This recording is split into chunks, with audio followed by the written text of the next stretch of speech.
Run, river, run, run through the hills. Run, river, run to the sea. Run, river, run to your place beneath the sun. Run, river, run over me. Run through the land you run. Hi, this is Jan Lewis. Welcome to be my guest. Today we have Stephen Lewis from Malden. As far as we know, no relation to me, but you never know with the last name Lewis. Stephen, welcome. Stephen is a posters exhibitor and collector, and I read about you, we think it was either the Millbury News or the Milford paper, right? Yes. Okay. Now, wait till you see the kind of posters that he collects. First of all, you didn't grow up in Malden, you grew up in Maine, right? Correct. You grew up in Maine, so I was born in Maine, same last name. Yes, I came to Boston to attend university, Where did you go? Northeastern. Do you know Emerson? Do I know Emerson? You know Yes. Emerson, that's where my folks met. What did you study at Northeastern? Well, I studied chemical engineering for about 2/3 of a year, and then I quit, and came back the next year and studied business management. So how did you get into these? We're going to show you these posters. How did you get into this? Sort of by accident. Yeah. I was a union leader and activist, and through that I would attend some international conferences, and people would bring posters from their organization or from their country, and I saw a lot of great posters, so I would grab one of each and bring them back to my house. Yeah. And after a couple of years of that, I had a stack of posters in my attic that I wasn't looking at and no one else was looking at. So I decided to try to raise a little money to pay for inexpensive frames and then find places to exhibit them. And so fast forward, I found some money from some friends in different unions Yeah. and found that a lot of public libraries do temporary exhibits. Yes, they do. Westboro Library, particularly up the street. Uh-huh, uh-huh. Oh, yeah. Yeah, I'm supposed to do one there next year. At Westboro? Yes, Have you heard of Tatnuck Bookseller in Westboro? I haven't. They have a whole room dedicated to if you want to give presentations, if you want to display. I'll talk about it more afterwards. Oh, Okay. we've got to talk. We are going to jump right into this because Stephen brought a lot of great posters with him. And it really took my attention when I read about this because it's a form of art to me. Mm-hmm. Yeah, and we're going to let him tell you. Let's start with, that's French, Nous sommes Charlie, right? Right. Can you focus in on this, Paul, right over here? Or did you already take that picture? Can we focus in on it again while we're talking about it? So, Talk about it. tell us about, he's going to focus in on it. Tell us about that particular poster. Well, you might have read about Charlie, which was a satirical magazine that was published in Paris and had been around for a number of years. And they did some depictions of the Prophet Muhammad that offended Muslims, or some Muslims, because in Islam, I guess you're not supposed to have any depiction of the Prophet. And so some terrorists attacked their headquarters. That's right. They killed the head of it, right? Yeah, they killed the head of it and several other people. I think 15 or so altogether. Came in armed with machine guns.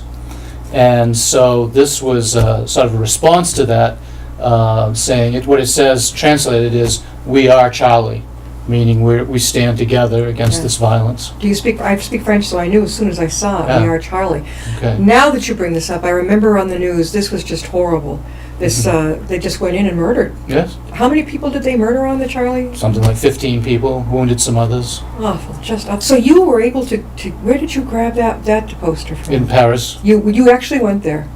Not specifically for that poster, but I was in Paris and sightseeing and looking for posters from different places. Well, that is great that you have that. That's one of the ways I've acquired my posters is from being on vacation and traveling places.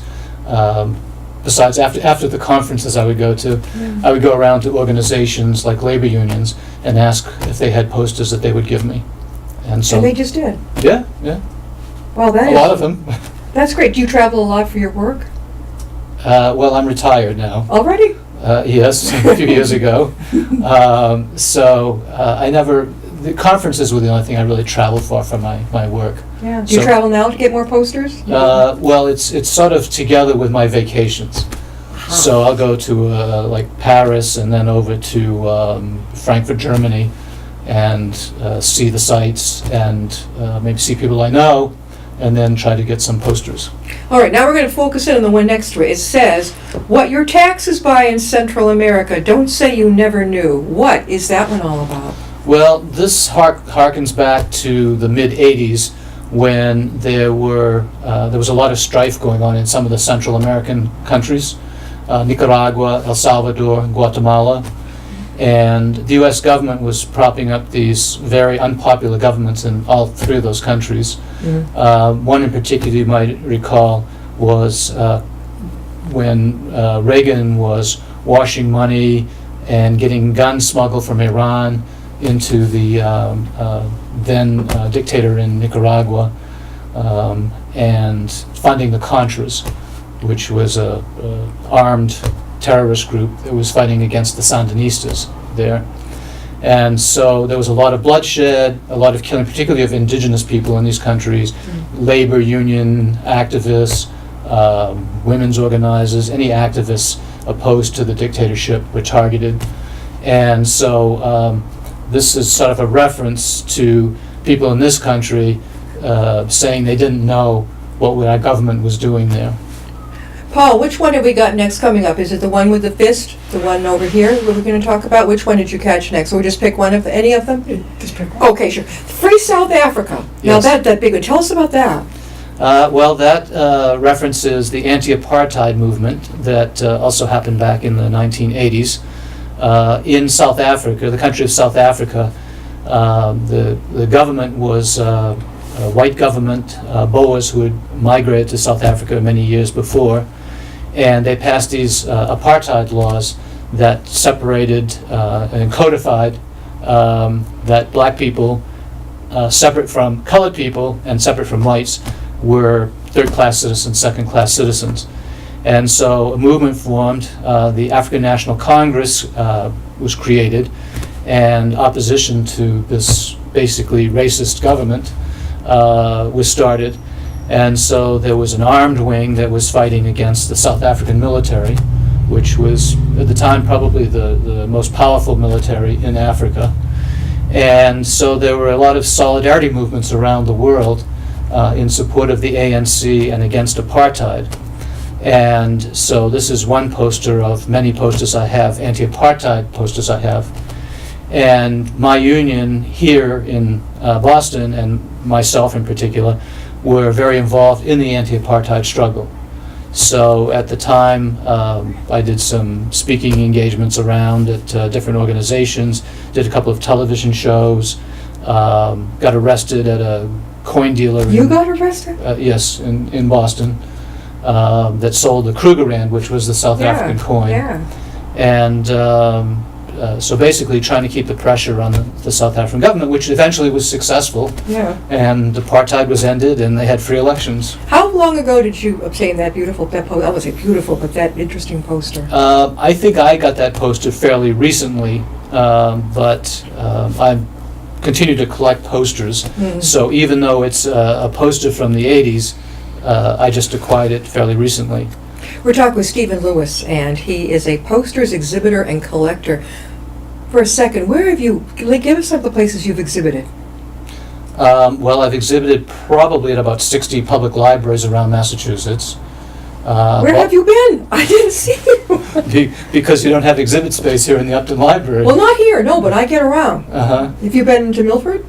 I haven't been to Milford. I've been to Milford. Yes, I'm sorry. You got a huge. And that's the article I think you read about my It exhibiting. had to be it, yeah. And it was an exhibit of stopping violence against women.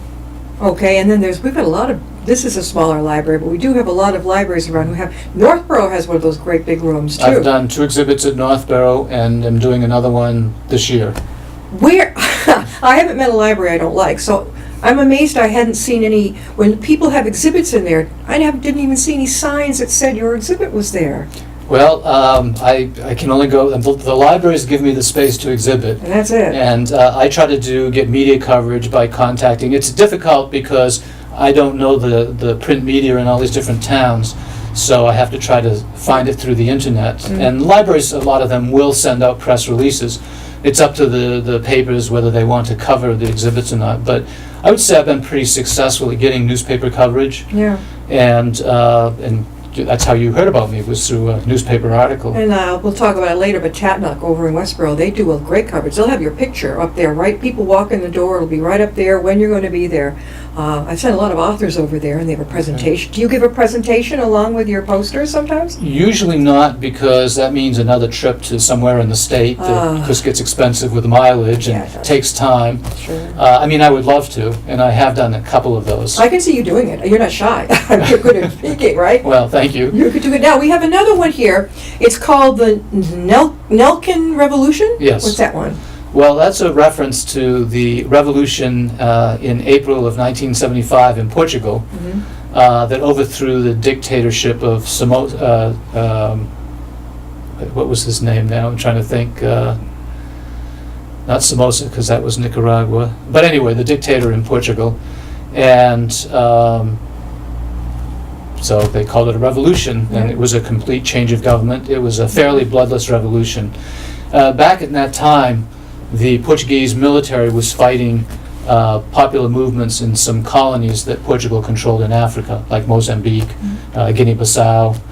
And so soldiers had been fighting there, and they were not happy about it. And just an interesting story that I heard from a lieutenant in the military in Portugal years later, but that in order to try to stem the revolutions, the Portuguese government gave articles and books to read to the sort of lower level, mid-level military officers on about the Cuban Revolution, the Vietnamese Revolution, so that they could learn best ways to counter the revolutionaries. But a lot of these troops sort of bought into the philosophy of the revolutionaries, and so they ended up opposing Portugal controlling these colonies. And then later on, through the military and popular uprising, they created the revolution. And you have a great interest in finding out what lies behind a lot of these posters, too. Your wealth of knowledge here. I mean, you know every single... You could probably write a book, probably, on all these. Have you ever thought of that? I had toyed with the idea. I'm trying to get this guy who's I've never met. We've only communicated by internet and telephone, but he collects and creates exhibits for institutions, big institutions. But doing a book which I wanted to call Raiders of the Lost Archives. Yes. That's copyright, by the way. Yeah. In case anyone's listening. The Fist, that one. Paul, we've got a picture of that, too. What is that one? Well, that has to do actually with Wisconsin. And you might remember a few years ago that Governor Scott Walker took away rights of public employee unions in Wisconsin. Yeah.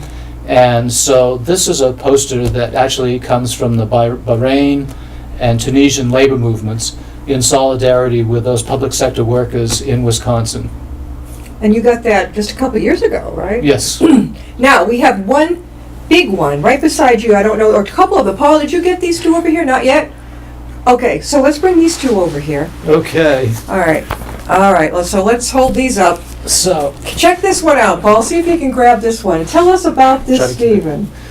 this is actually a movie poster, which I don't usually collect, but it's a poster about a Cuban movie called Memories of, in English, called Memories of Underdevelopment. And it's a really fascinating movie if you ever get a chance to see it. And it has to do with a family where at the time of the revolution, most of the family wants to go to America, which a number of families did. Yeah. And the father decided to stay in Cuba to support the revolution. Yeah. And it's, I think it's pretty interesting because you hear the different perspectives about Oh, yeah. what happened there. And Here comes another one. in Cuba, a lot of artists engaged in poster work after the revolution, Yeah. and they also did a lot of wonderful film posters. Can you see that? Is that what? Talk about bold. Yes, this is a poster from Denmark, Yeah. and it's a May Day poster. You see here one Maj Yeah, I see. to celebrate May Day, And that's from, International Workers' Day. Where is this from now? This is from Denmark, Denmark. Yeah. and it's from. It actually says May 1st for peace. Yeah. And it was from the Communist Party of Denmark. All right. You got that? Very good. He's got it. Okay. So now we're talking again with Stephen Lewis, and he is a collector and exhibitor of posters. And to me, they're historical, but you prefer probably not to call it historical. They're very let's say timely, right up to, right up within all the things that have happened, a lot of things in the world. Well, I would respond this way. I usually describe my exhibits as partially graphic art, partially historical documentation, and partly message. And if the posters are really good, they contain elements of all three of those. Yeah. Historical, people usually think, they're at least, a couple of decades old. And I actually have posters that are a century old. So they really span a long time frame. Yeah. And, some really interesting graphics in a lot of the posters. I actually created an exhibit called Art for a Cause, where the different issues, I didn't have enough to create a specific thing like anti-apartheid exhibit. So it's an assortment of different issues, but with posters that have pretty strong graphics in them. Stephen, how could people get a hold of you? Maybe they'd like to have you display. How would they get a hold of you about your posters? If they have a library, but no, seriously, I have an email address, which is Lewis, my last name, Lewis, posters, plural, @gmail.com. And they can contact They can contact me, and also I do a monthly email with a PDF of flyers of the exhibits I'm doing for that month. Oh, So if nothing else, people could contact me through that email and say, put me on your email list. you might want to check out right across the street. It's called the Nevermind store. And he has many things. He's been on the show, who's collected a lot of things. You two have a lot in common. Maybe he does not collect exactly what you do on posters, but I bet you dollars to donuts he might be interested in, because what you're doing is so unique. I have never had anybody on here who actually does this kind of graphic collecting of these types of things. What caught your attention? What really got you interested in it? Well, for me, I've been a political activist much of my adult life, and particularly through the labor movement. But I really like the messages. They resonate with what my life has been. As I said, I was involved in the anti-apartheid struggle. I was involved, and my union was involved in supporting trade unionists in Central America when all that killing was going on there. I support freedom of the press, so I was a supporter of Charlie. I actually have another exhibit I'm doing for the month of September at the Foxborough Library My parents lived in Foxborough. I know that library. called Freedom of the Press. Uh-huh. And they have a very nice gallery there. Is that called the Boyden Library? It is. Aha, I got it right.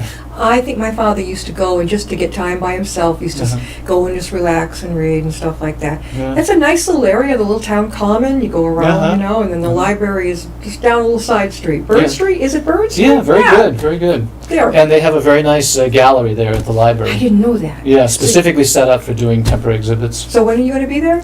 for the month of September. The whole month? Yes. Are you going to give a presentation, or you can just put up the posters?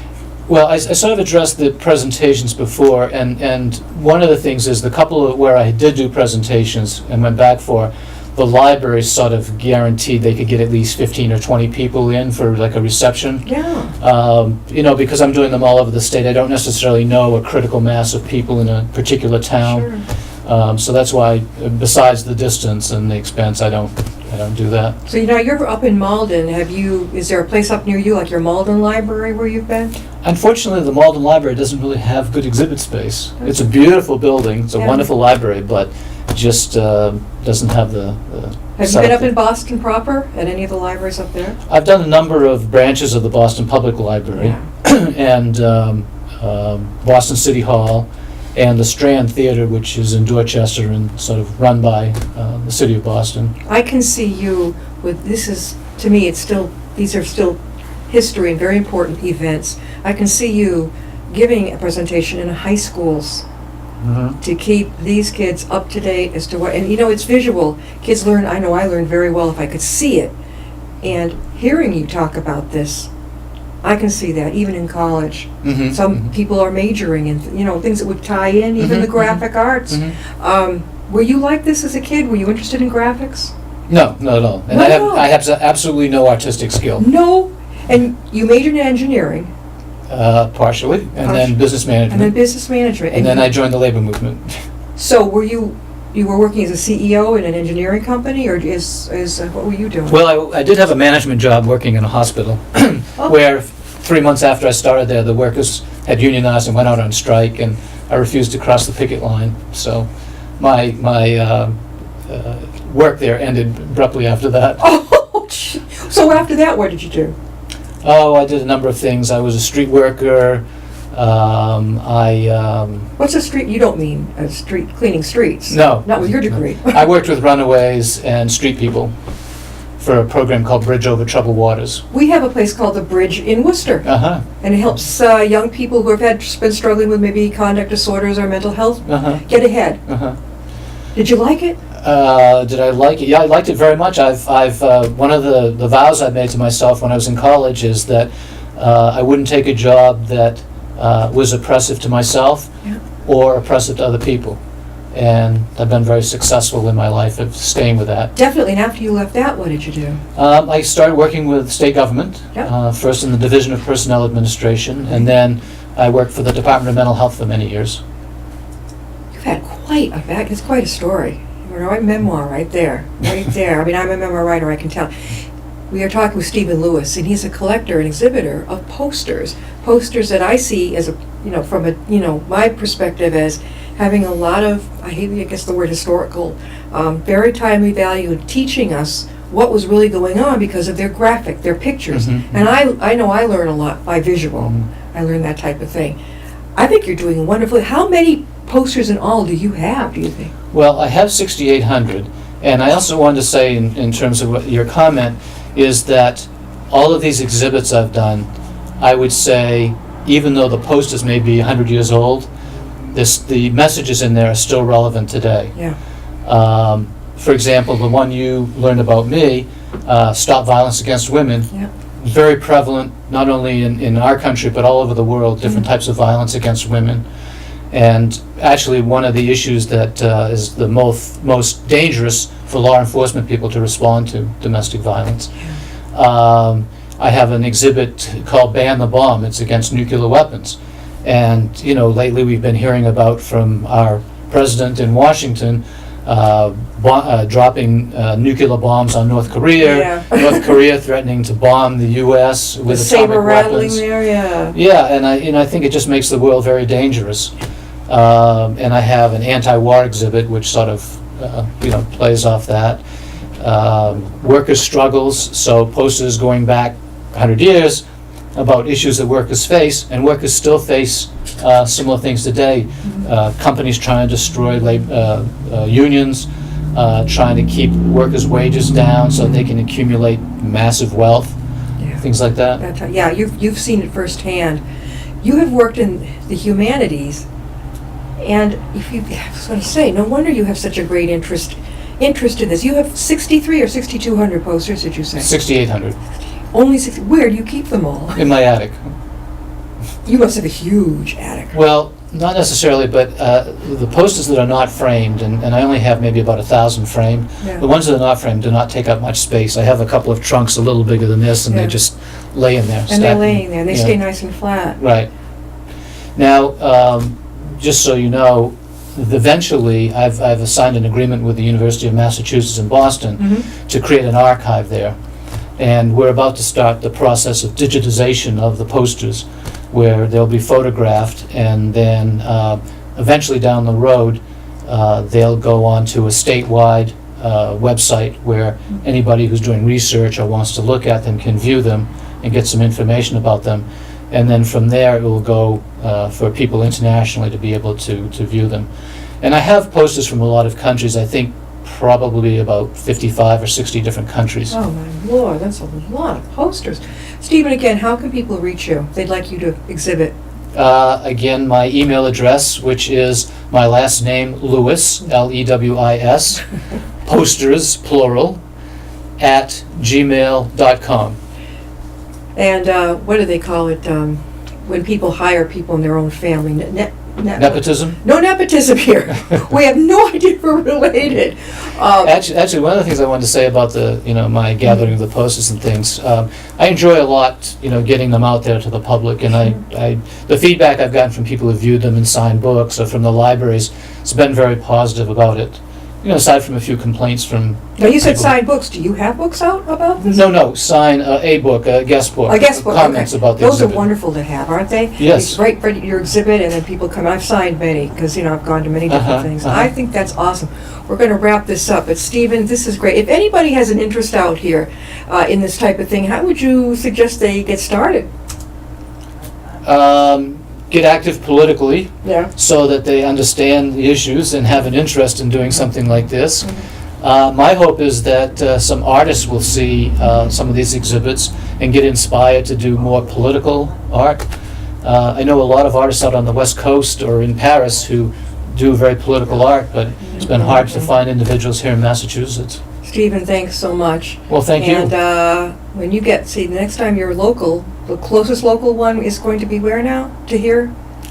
The next one, I would have to get back to you on. All right, okay. But for September, I can tell you I'm doing one in Walpole, Yeah. which is Art for a Cause. I'm doing one in Foxborough, which is Freedom of the Press. I'm doing one in I forget where the other one is right now. I'll catch it. Thank you so much, Stephen.